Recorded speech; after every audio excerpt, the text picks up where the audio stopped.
Hi, this is Brandon from TatOG Tech, and welcome to another episode of Linux Sundays. You always know it's Linux Sundays when you hear that air horn. Um, Thank you very much for joining me for this additional episode, for the next episode, I should say, in the Learning Linux with TatOG series.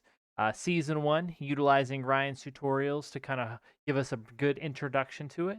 Um, I know this is not being published on a Sunday, and it's also not being recorded on a Sunday. I recorded the entire thing without the mic on yesterday, and I just ran out of time because I also had a couple technical issues that came up. So I'm going ahead and re-recording everything here on Monday. All right, so today I want to go ahead and continue the series as I stated. Today I'm going to be covering files as well as man pages. I did talk a little bit about files in the previous episode. I want to just go into a little bit more in depth in regards to files, just to kind of give you a little bit more um, understanding of files and things like that. So let's go ahead and jump right in here. I did go ahead and change things up. I'm actually using my home desktop, which runs Pop! OS 20.10. I currently am also using a Linux Mint virtual machine instead of the Lubuntu virtual machine we created in the initial episode. Doesn't really matter. At the core, they're going to be very, very, very similar. So don't worry about that for this particular episode. If there's anything that comes up where there is limitations, I will go ahead and explain that. But for our purposes here today, there are none. So let's jump into files. So as I stated last time in Linux, everything is a file. So one thing you also want to remember about files in Linux that differs from a Windows, which many are familiar with, is that um, files are case sensitive. Two files can have the same name as long as capitalization is different. So I can have file A with an uppercase F, and I can have file A with a lowercase f, and those are two separate files. Windows sees those as one file. And you can also just randomly characterize letters, and each one of them will be a different file. So keep that in mind when saving things. Now, something I want to kind of just briefly introduce you to is going to be the touch command. Now, the reason I'm introducing that is because it's going to kind of help us through this particular video. Touch command with this, it will allow you to change the timestamp of a file. If you utilize touch with no arguments and a new file name, it will create a new file. Hence is why we are using it today. So let me go ahead and jump into the terminal here. I'm going to blow this up. Now, if I were to do a file touch, and then we're going to just do family pictures.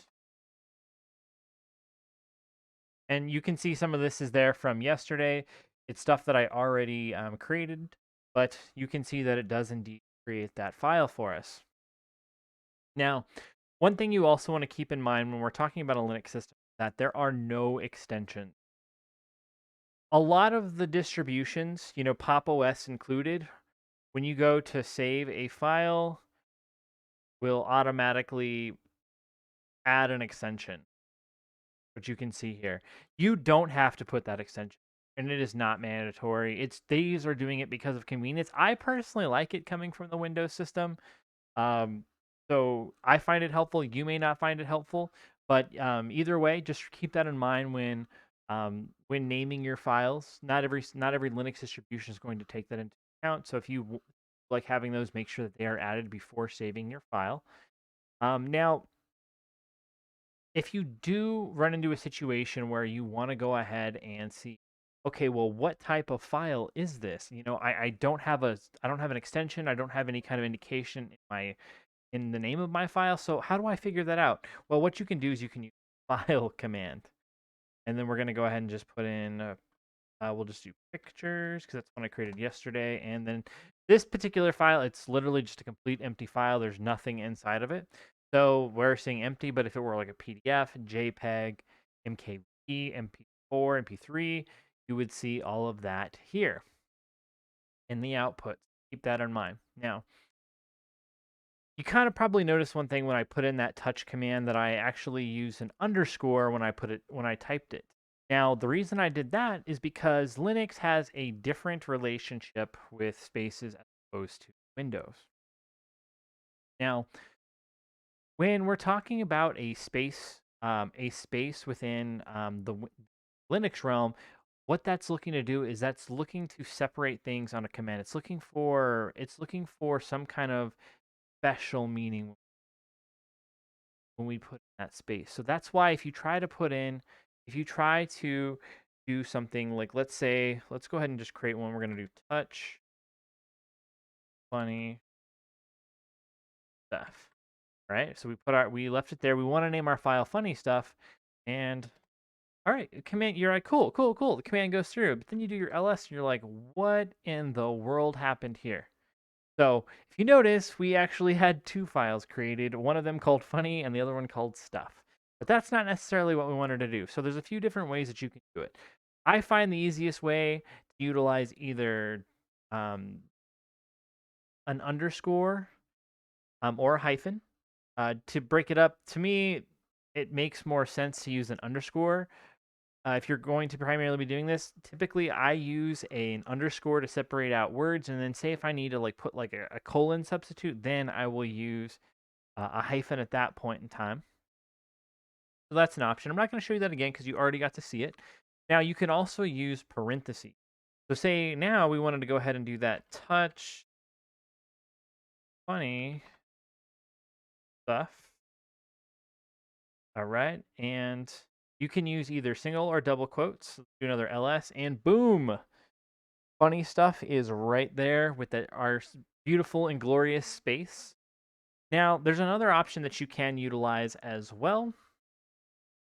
You can go ahead and utilize the backslash to go ahead and negate or nullify the space. Basically, what it will tell the system is like, hey, the space, just ignore it. Just don't try to execute it. It's literally, I shouldn't say ignore it, but it's going to say, hey, look, this space, go ahead and just leave it as it doesn't have any kind of special meaning. System. Like, oh, okay, cool. Then it'll go ahead and actually transfer it into parentheses for you. So let me go ahead and show you that. Let's go ahead and do another touch.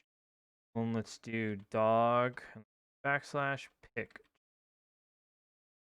All right, and let's do another ls here, and bada bing, bada boom. We've got dog pictures right here in those parentheses.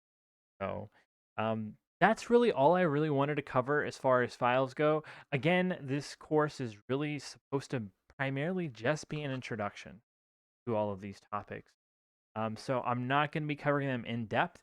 Season 2, once we get to the command line book, we will go ahead and get into a lot of this stuff more depth, and we'll also build on it throughout this course and the next season of this series.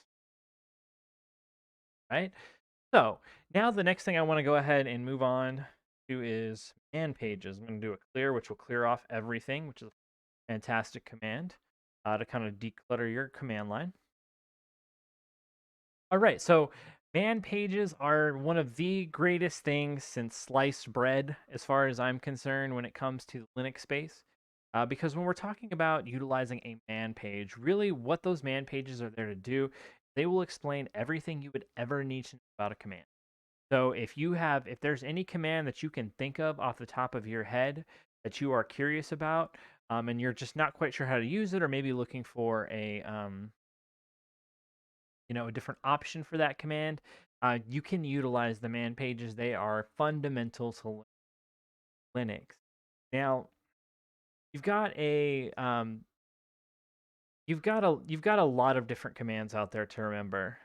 So there's going to be even a search function built in if you're not quite sure how to spell it, or maybe what command exactly that you're looking for. So keep in mind that you can do that with the man dash k, and then we could just do just do ht, right?